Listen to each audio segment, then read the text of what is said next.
Last weekend, I found a box of my old diaries from college and I discovered some of my earliest dating advice to myself. Do you want to hear it?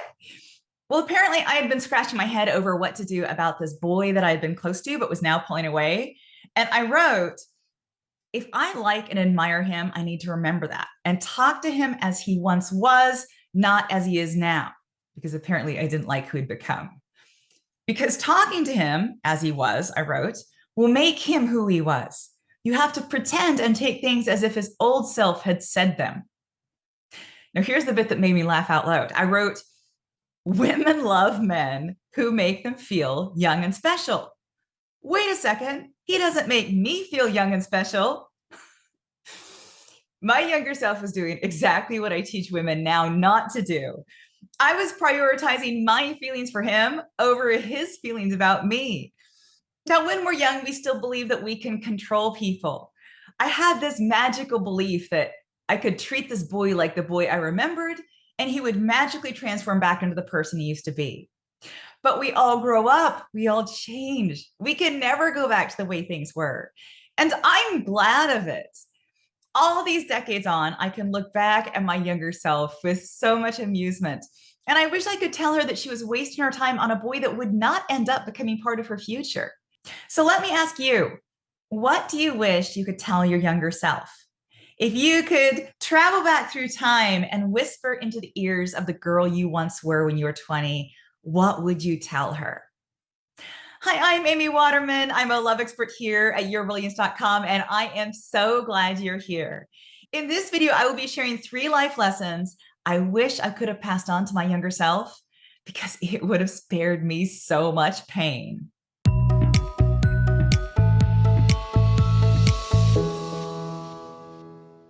So, what did you used to believe about love and relationships? What things now make you scratch your head and think, how did I ever believe that? Well, here are 3 whoppers that I used to believe. Number 1, when it's love, it's meant to be. So, the first thing I wish I could have told my younger self is that there are many kinds of love, and not all of them have to lead to marriage. So, I have been in love 4 or 5 times throughout my life, and every time was different. There was that intensely romantic, swoon worthy first love where I was experiencing everything for the first time and I thought I was in heaven. Then there was a love that grew from going through this intense period of my life with somebody. There was another love that sprang forth from a meeting of minds. And as I've grown older, I've learned to prioritize romantic love less. I no longer believe that the love of a man is better than the love of an old friend. I just enjoy loving the people in my life. I don't want to restrict the experience of love by limiting it to the relationship between romantic partners. I prefer seeing love as a way of life. Bell Hooks defined love as, quote, a combination of care, commitment, trust, knowledge, responsibility, and respect.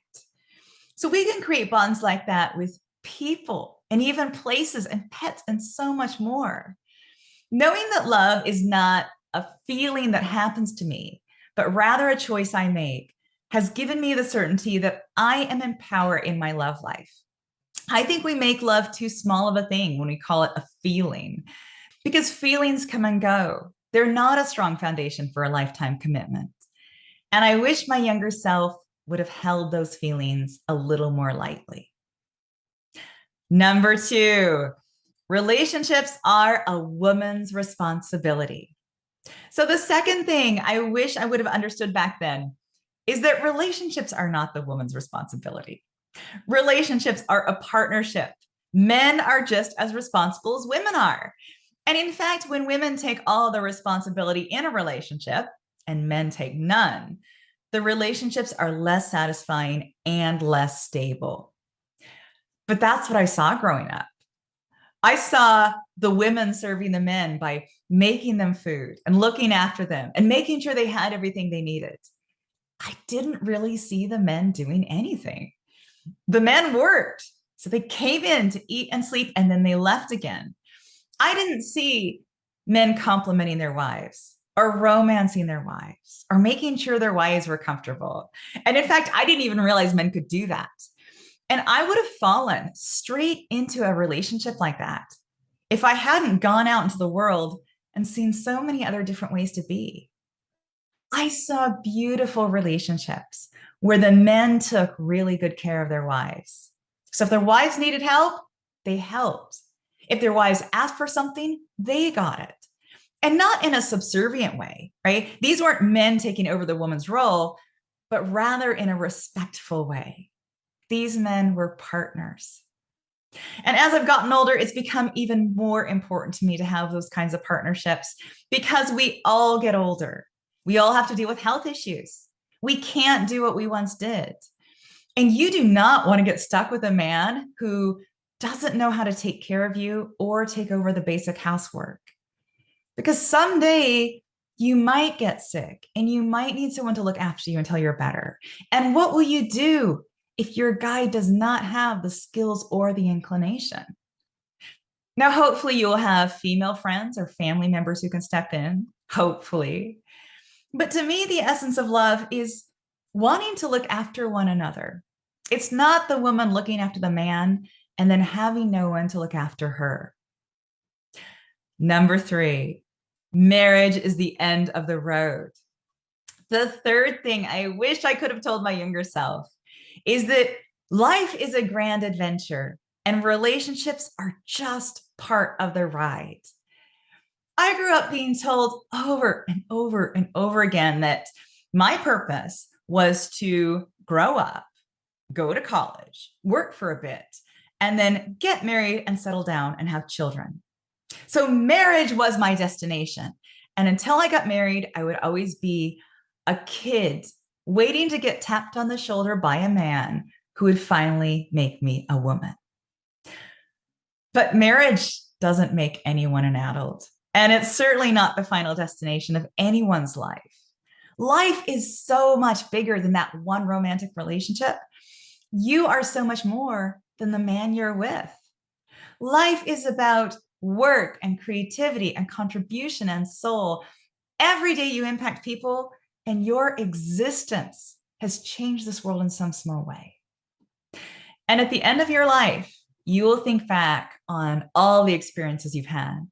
You'll think fondly of the men you loved, but you'll also think about all of the people who touched your life, people who changed you, people you're grateful to have met. Relationships matter. Relationships make us who we are. Relationships support us as we go about the important work we are here in this world to do. But a relationship is not your purpose. Now, love might be your purpose. I know love is a very big part of my purpose. And anything so great and vast and beautiful is too wild and unruly to be limited. Now, if you are interested in learning more about what I've discovered about love, check out my book, The Pleasure Principle, because it's my manifesto for 21st century women who do not want to date like their mothers did. I will put a link to that below. Take really good care of yourself, and I will see you next time.